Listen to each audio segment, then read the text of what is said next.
and welcome to the Marty Show. I am Marty Milquetoast, your host. I have been hosting various events over the last decade or so, and now I'm hosting my own podcast. And this podcast is all about entertainment. It's all about getting a behind the scenes look about entertainers and their lives, and maybe having a little fun along the way. Ah, my producer told me I needed to do a monologue, so that's what I'm doing.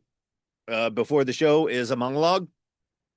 She told me I was supposed to do jokes.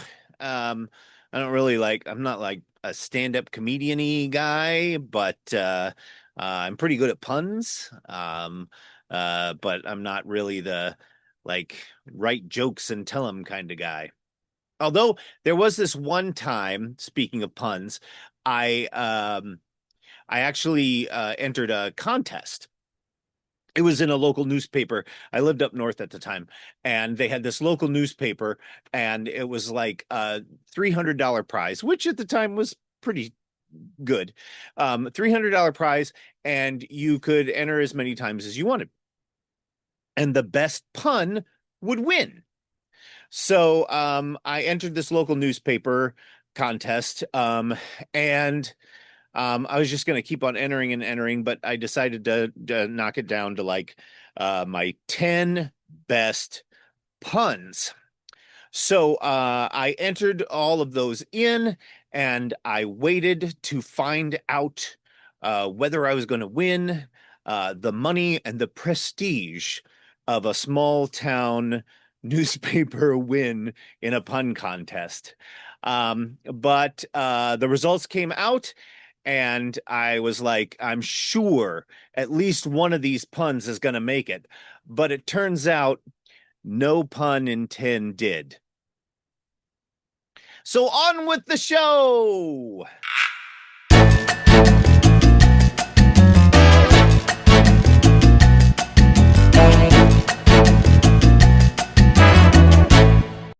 And now on the Marty Show, we do our section we call Who, What, Where, When, How, Hi, How, Who.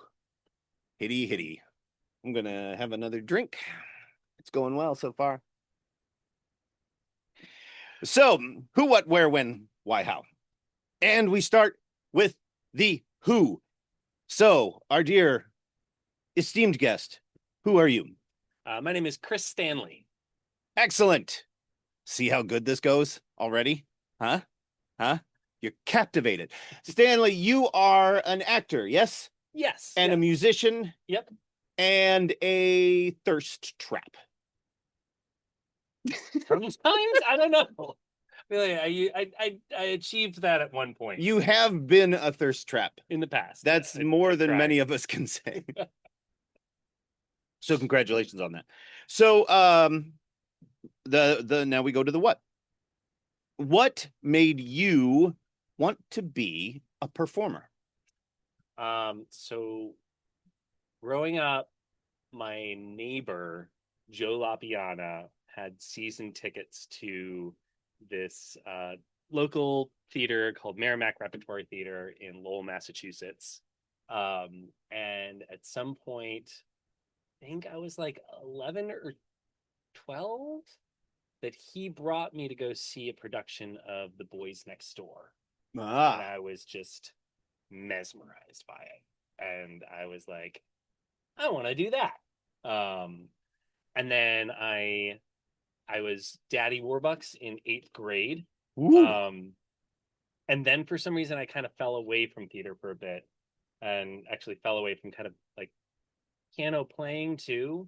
Mm-hmm. And then in high school, some of my friends were doing theater or like starting bands, and I was like, oh crap, like this was cool. I thought it was like this nerdy thing that I was just gonna have to like wipe away in high school. And then I went back into it kind of late, like my senior year.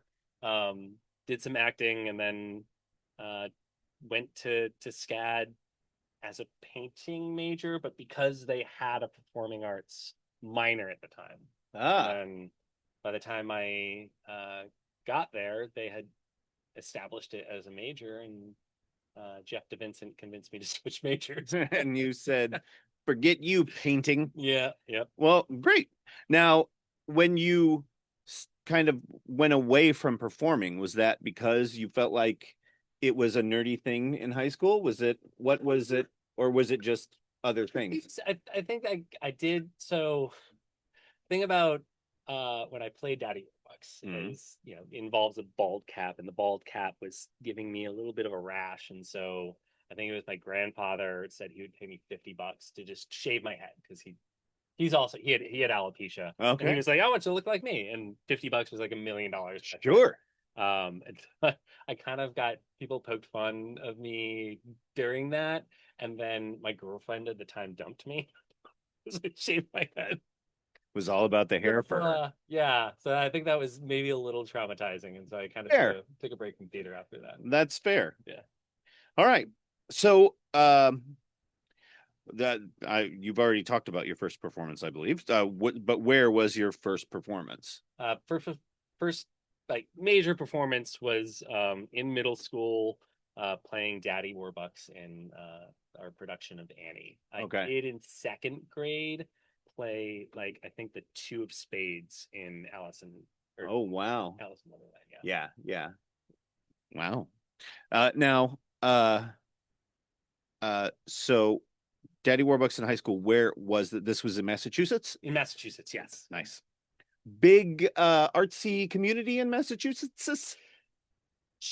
To a point. It was it's really nice to see my high school now. Their drama department is incredible. Oh yeah. When I was in middle school, it was like, middle school was fantastic. Right. All of the parents put all of their money into the middle school productions. There was so much money there. When I first got to high school, they were doing like theater in the cafetorium. Like, my teacher Mike Towers was like, he would find spaces. They did Agnes of God like in the hallway at one point, and now they've got their, like, 800-seat theater. They were I think they're one of the first high schools that have been given the rights to do Harry Potter and the Cursed Child. Oh wow. So he's grown it, definitely. He's grown it a lot. That's pretty amazing. When I was there. And I'm sure your legacy has had a hand in that. We'll just say it has, okay? Yes, of course. All right. So when was it that you felt like you were a quote unquote real performer? What was that moment where you're like, yeah, now? I don't know. So my first paid gig was right out of, so there was a few, like, I was in the performance ensemble at SCAD, and so there was like per diems and things like that for some of the performances that we did. My first paid gig after college was immediately after college, role playing for the FBI for some testing that they were doing at the Savannah airport. And it was interesting. I'm not going to go into too much detail, but this is, shortly after 9/11. Me and my friend Jeff, two very white people, they had us playing a particular role and put us in very heavy makeup to make us look that role. And I'm just sitting there looking in the mirror like, what are we doing? But I got paid $100. But at the same time, you're like, yeah, I've made it. I have an electric bill coming up. So. I hope nobody sees this. I'm a success.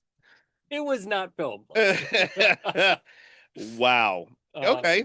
But that was my first paid gig. And then really made it. Like, I was in New York for a year. I tried to do little things here and there that didn't quite work out. I was almost Luke Wilson's butt double.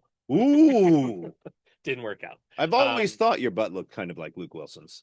I don't know what Luke Wilson's looked like, so I didn't know how to compare it. But I think especially it's actually kind of coming back here, and specifically with some of the Savannah cabaret shows, where there was this available gig throughout the year Right. where it was like once a quarter. I'm like, I could do, this super tight, like week and a half of rehearsal to put on the show, and I can pay a few bills here and Yeah. there and Yeah. call myself a professional actor. So Yeah. that was like, I think where I had made it as a professional, but like Yeah. Bay Street Theater, we weren't paying ourselves, but the producing and the experience that I had there made me feel like a professional. Yeah. But oftentimes because I was, my obsession with it, I bought drum baffles for Cabaret, and I bought myself a new keyboard for like when Rocky Horror came out. I think I lost money Of course, with the yeah. Main Street Theater, but Yeah. it was still like the year 2013, the year of putting together 8 shows, and the chaos of it was still some of the most fun I've had in theater. I think we've all, those of us who have done community theater, have found that we lose more money than we make, because they're like, oh no, I want to buy a costume. They're like, use anything you want. No, I want a fancy costume that I pick out. Okay, so why do you keep doing it? I really enjoy it. I love, sometimes of the, not just the community and the families that you kind of build within each production. There's people that I hang out with now and are friends with because I was in a show with them 10 years ago, and it's, you still have that connection. But it's also just like, if you do it right, you can have a really stressful day at your day job, and then like come to rehearsal and just drop it and learn some choreography and go through some lines and jump into this character, and then you're like all done, and then you get to walk out and be stressed again. It's like it's actually, and sometimes the rehearsal itself can be stressful, but it's this different type of stress that I look forward to. Yeah, because it's something you love. Yeah. I can't personally identify with learning choreography. I am often trying to be taught choreography, but I've never learned any. But you do well. I've seen it happen. So how do you balance your performer life with your pedestrian life? Or do you?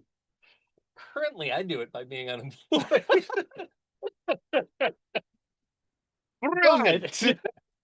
But in the past, I don't know. It seems, I think in today's era of being able to work from home, I've been a home worker most of the last 15 years or so. Mm-hmm. I was kind of an early adopter to being a home worker, which it freed up a lot of time. When I was working in an office in Massachusetts, it was the going to work early in the morning to try to beat rush hour traffic, coming home, and it was an hour and a half for what was like a 40-minute drive there.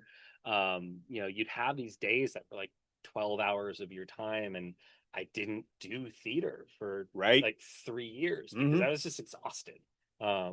So I think Savannah and the opportunities that I've had here, it's really nice to have directors and producers and everybody else that also has they have other lives too. Yeah. So we all kind of work together to make theater work for everybody's side gig. This is very cool. Yeah, Savannah's been really, really good at like fostering that for folks in the community. Nice. All right. That takes us through our who, what, where, when, why, how. Mm-hmm. So now we go into the section we call the performer horror story.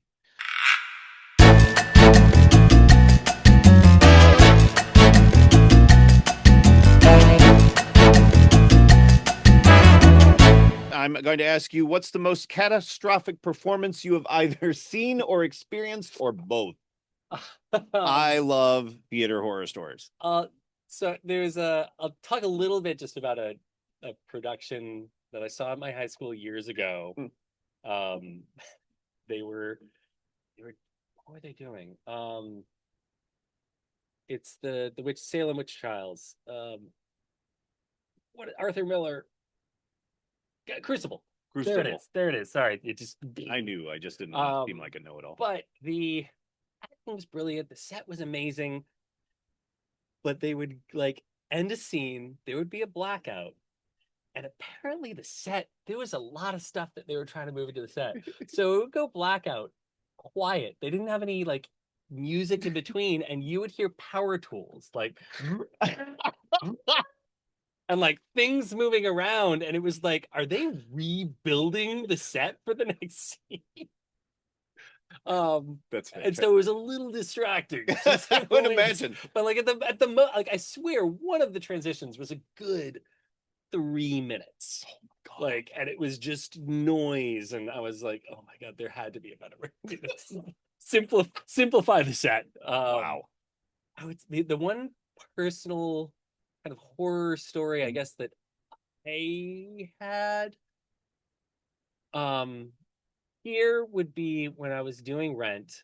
So Cecilia Arango was playing Mimi. I was Roger, and there's a song Without You that if you interview her, she'll talk about the problems of a very repetitive song. But it was also because it was repetitive, I had trouble keeping track of like which verse she was on.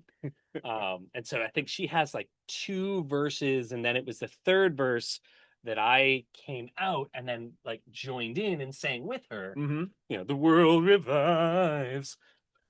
But at some point I walked out and I'm getting ready to sing, and she looks up at me like eyes like, what the are you doing here? And I realized like she's only on the 2nd verse. Oops. And so then I just kind of nodded to her, and like in the words of Jeff DeVincent, I did a waukesha back to the corner of the stage, just kind of sat there and waited, and then walked back out.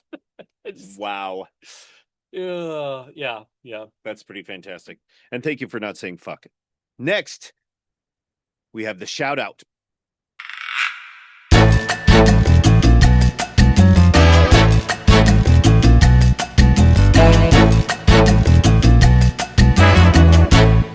So I ask you, who is on your radar right now? Who are you obsessed with right now? Whether it be Broadway or local, that you're just like, I need everyone to know about this person. Probably Jinhee Susie Raid.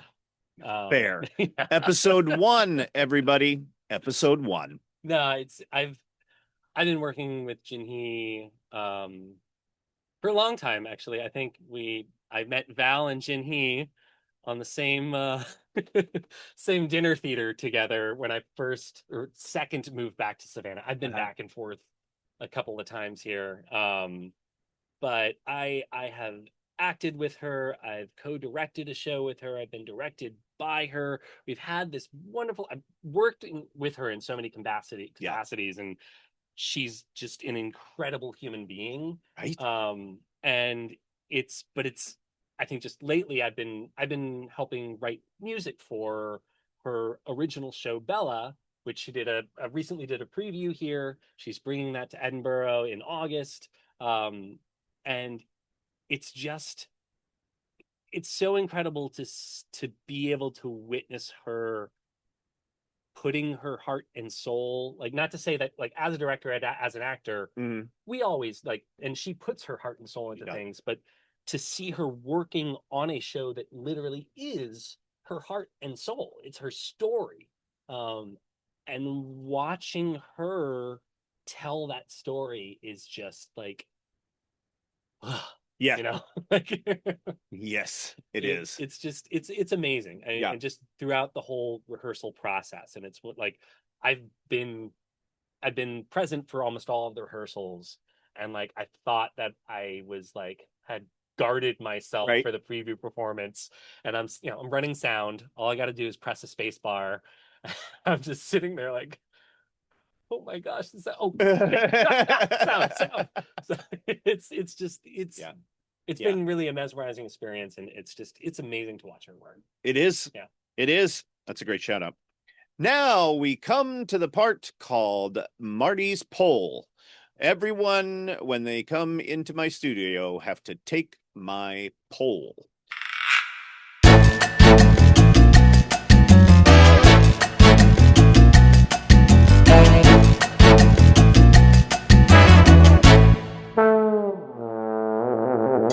So, Chris Stanley, are you ready to take my poll? I didn't have a lot of fiber this morning, but we'll go for We'll make it work. it. So, here's the first question. What is your go-to snack? Reese's peanut butter cups. If I'm just eating whatever I want. Fair. What is your dream role or show? Like, what's the dream performance? I missed out on an opportunity. There's a great show coming up here in Savannah called Come From Away. And it's always been sort of on my list. I love the ensemble acting of it. There is no like lead role in that show. Right. It's this whirlwind of a story that is in one act that is just so fast paced, and that I think is one thing. I've done it a lot, but Rocky Horror, there are some roles that I've never played, and I would like to someday. Which roles haven't you played? I have not played any of the female roles, but I have not played Brad. I know that can be a challenge of, do you have any tattoos? Sure. Yes, I do. Oh, okay. The narrator or Dr. Scott. I've had ideas for like a Dr. Scott and a narrator that I wouldn't mind an opportunity one of these days. Maybe 2026. You never know. Stay tuned. Have you ever had a notable celebrity encounter? I feel like you met Ian McKellen once. Yes. Allow me to tell you the story of Travis Coles and his inability to take a picture with the smartphone circa 2009. No, I did meet Ian McKellen when he was here at the film festival, either 2009 or 2010. I had an Android phone at the time that was kind of, these were new things to a lot of people. Yes. And I had taken a picture. We saw him. We went to visit him, said, hey, can we take a picture with you? I took a picture of Travis. Came out great. Travis goes to take a picture of me. It kept coming out blurry. I have seen this picture. It is basically a picture of Chris Stanley and a big white blur. And I'm also pretty blurry. I think what it was is he was covering the flash and he didn't realize that he was taking the picture. But I've also, in my childhood, I don't remember it the first two times, but apparently I've met Jamie Lee Curtis 3 times. Really? Yeah. That's pretty exciting. My grandmother had a place in Sun Valley, Idaho, which was a kind of close to where she and Christopher Guest lived. And I know that when I was like 5, I fell down in an ice skating rink or something, and she helped me up. And my mom was Jamie just Lee. like, yeah. My mom apparently was just like, oh my God, it's Jamie Lee Curtis as I'm sitting there crying. But then the one time that I remember is that I was like during the summer, I was like out visiting my grandmother, and I was just at one of the ski resort areas, like having lunch and sitting at a picnic table. And I look up and like she's just like a picnic table away from me, but like we're looking directly at each other. And I was like, you didn't go and thank her for picking you up when you were a child? What is your favorite quote? Take your time. This is a deep, intense question. Yeah. So one of my favorite artists, one of my favorite songs, and one of my favorite quotes is Stevie Wonder, Sir Duke, opening lyrics. Music is a world within itself with a language we all understand and an equal opportunity for everyone to sing, dance, and clap their hands. Nice. Yeah, music is accessible to everyone. I say my favorite, like, I always like the Little Prince. On ne va bien qu'avec le cœur, le sens est invisible pour les yeux, which is roughly translates to like you can't see well with your eyes. Like what is essential, like one can only see with your heart. What's essential is invisible to the eyes. Nice. Nice. What is a movie or show you can rewatch forever? Parks and Rec. I can just watch that over and over Mhm. again. If you watch it over and over again, do you skip season 1? No, Lots of people do. really. Yeah, Um, I'm against it. yeah. Parks and Rec. Good call. Good call. What is a challenge you've overcome that you are proud of?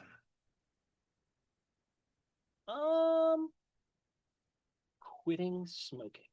Nice. I quit smoking in 2011. I tried in 2008 and 2010 Yeah. and failed. But so now it's 15 and a half or 15 years and change, Nice. and haven't picked up a cigarette. I'm not gonna say like, oh, I don't even like the smell of smoke anymore, because I fucking love it. Every time I walk by somebody that's smoking a cigarette, I'm like, so it's like, but it's just Yeah. like, I just don't do it, because for me, it it to at least my experience, it ruined the consistency of my voice. Ah, Where it's like sometimes I could sing a high note, sometimes it just good. wasn't there.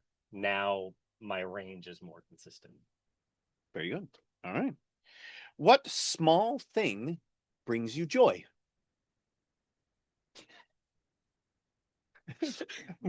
Go ahead and say it.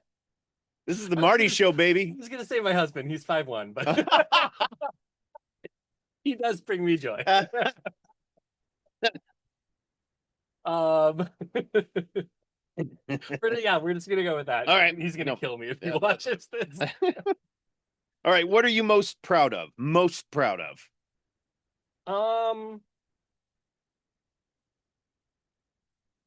I think I'm most proud of the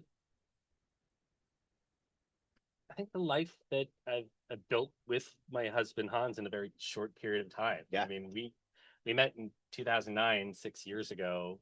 We bought our first. We met in July. We got married in October. Mm-hmm. We closed on a house in February. Goodness. Got through pandemic of being stuck in a house together for a long time. We've moved 3 times. We started off with 2 cats. We have 5 now. And we've just got a great, fun little life that, can be really stressful sometimes, but Sure. it's ours together. So I'm really proud of that. That's very cool. All right. What are you currently grateful for? I am Like in this moment. in this moment, I'm grateful for the first house that we bought that we have managed to turn into an Airbnb, because when you're unemployed, it really helps Really out handy. subsidize the money Yeah. that I do not bring in right now. Valid. Valid. Yeah. Lastly, the last part of the Marty poll. What should everyone know about you?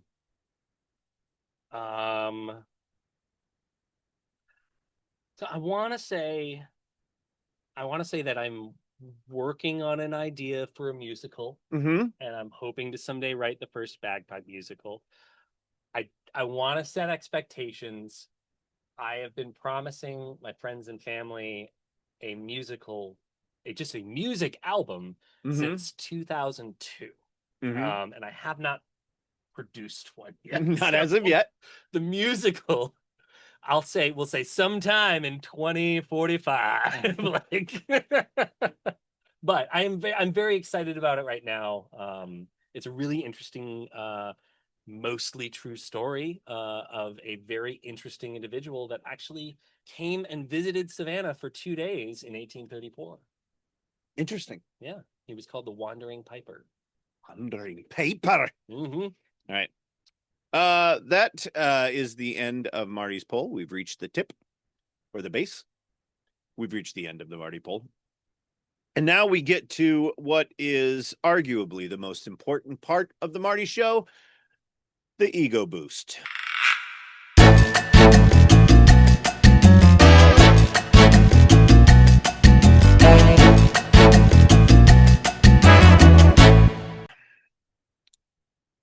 How much do you love me? I like you a lot. Nice. He's a snack too. All right. So now is your chance to promote yourself. This last part of the show, it's a chance for you to talk about what you are currently doing or where people can reach you. How can people know what's going on with Chris Stanley?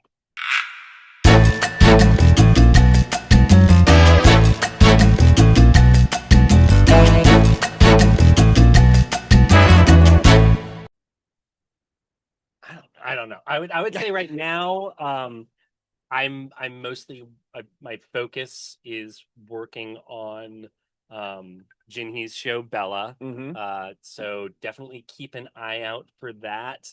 Right now we're focused on the Fringe Festival in August. So It's gonna be very cool.